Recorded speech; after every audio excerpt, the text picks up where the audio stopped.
Life Coaching Series. The Art of Long-Term Strategy and Posthumous Success. In the grand epic of Mahabharata, few characters are as intriguing and controversial as Shakuni. Often portrayed as the quintessential villain, Shakuni's story is a masterclass in long-term strategy, manipulation, and the pursuit of revenge. But was Shakuni truly successful in his goals? Let's delve into his methods and their far-reaching consequences to understand how one can win even beyond death. The backstory, motivation for revenge. Shakuni's path to vengeance began with a tragedy. When Bhishma saw the bride for the flying prince Dhritarashtra, he imprisoned Shakuni's entire family as a show of power. Forced to watch his family starve to death, Shakuni emerged as the sole survivor, armed with dice made from his father's bones and an unquenchable thirst for revenge against the Kuru dynasty. Lesson 1. A powerful motivation can fuel long-term planning and persistence. The long game, patience and positioning. Upon reaching Hastinapura, Shakuni didn't immediately seek revenge. Instead, he positioned himself as a trusted advisor to the royal family, particularly to his nephew Duryodhana. This allowed him to influence decisions and sow seeds of discord from within. Lesson 2. Position yourself strategically to maximize your influence. Manipulation, the art of indirect control. Shakuni's greatest strength was his ability to manipulate others, especially Duryodhana. By nurturing Duryodhana's jealousy and ambition, Shakuni created a powerful proxy for his revenge. He didn't need to act directly, he could achieve his goals through others.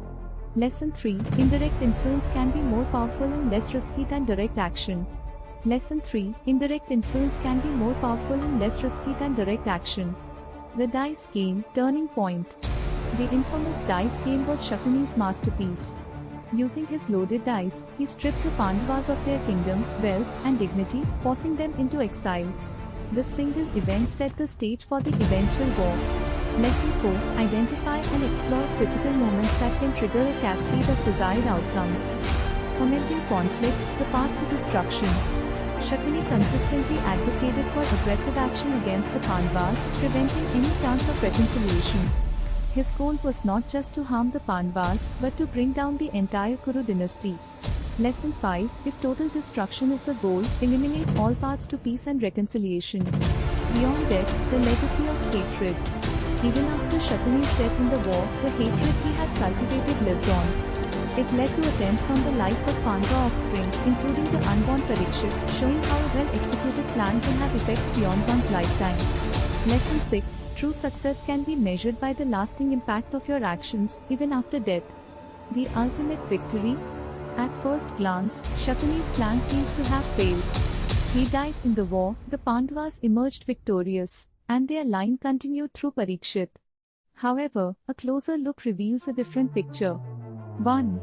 Massive destruction. The Kurukshetra war resulted in unprecedented devastation, with millions dead and the Kuru dynasty in ruins. 2. Pyrrhic victory for the Pandavas. While the Pandavas won the war, they lost almost everything in the process, their children, their joy, and ultimately, their kingdom. 3. End of an era. The war marked the end of the Dwapara Yuga and the beginning of the Kali Yuga, an age of moral decline. 4. Lasting impact. The effects of Shakuni's actions resonated for generations, shaping the course of history in the epic's world.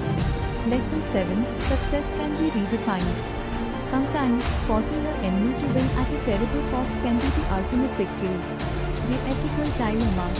It's crucial to note that Shakuni's methods, while effective, were deeply unethical and caused immense suffering.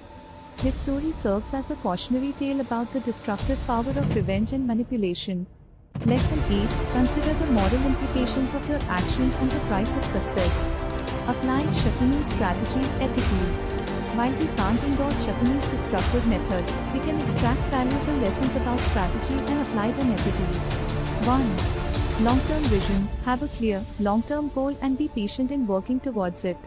2. Strategic positioning. Place yourself in positions of influence relevant to your objectives. 3. Network building. Cultivate relationships with key individuals who can help achieve your goals. 4. Indirect influence. Learn to guide outcomes without always being the direct actor. 5. Identifying leverage points. Recognize critical moments or decisions that can have outsized impacts. 6. Persistence. Be prepared for setbacks and maintain focus on your ultimate objective. 7. Legacy planning, consider how your actions and decisions will impact events even after you're gone. Conclusion, redefining victory. Shakuni's tale in the Mahabharata offers a unique perspective on success and strategy. While his methods were undoubtedly villainous, his ability to impact events on a grand scale, even beyond his death, is a testament to the power of long-term planning and strategic thinking. In our own lives and careers, we can take inspiration from Shakuni's strategic mind while rejecting his destructive motivations. True victory doesn't have to come at the cost of others' downfall. Instead, it can be achieved through ethical means, creating positive, lasting impacts that continue to yield benefits long after we are gone. By understanding Shakuni's strategies and reframing them in a positive light, we can indeed win our own Mahabharata, not through revenge and destruction, but through foresight, influence, and a legacy of positive change. Note: to those still worried about this intriguing character and wondering as to how can one draw inspiration from a villain, here's a Sanskrit Subhashitani for you. Hansay shveteh bakeh shveteh ko, yeto bakahansyo. Nirakshi viveketu hansay hansay bakeh bakeh. Homsa svetah baka svetah ko bhedo bakhamasyo niraksir viveketu homsa homsa baka baka. Translation: the swan is white, and so is the crane. What is the difference between the swan and the crane? In the ability to separate milk from water, the swan is truly a swan, and the crane is just a crane.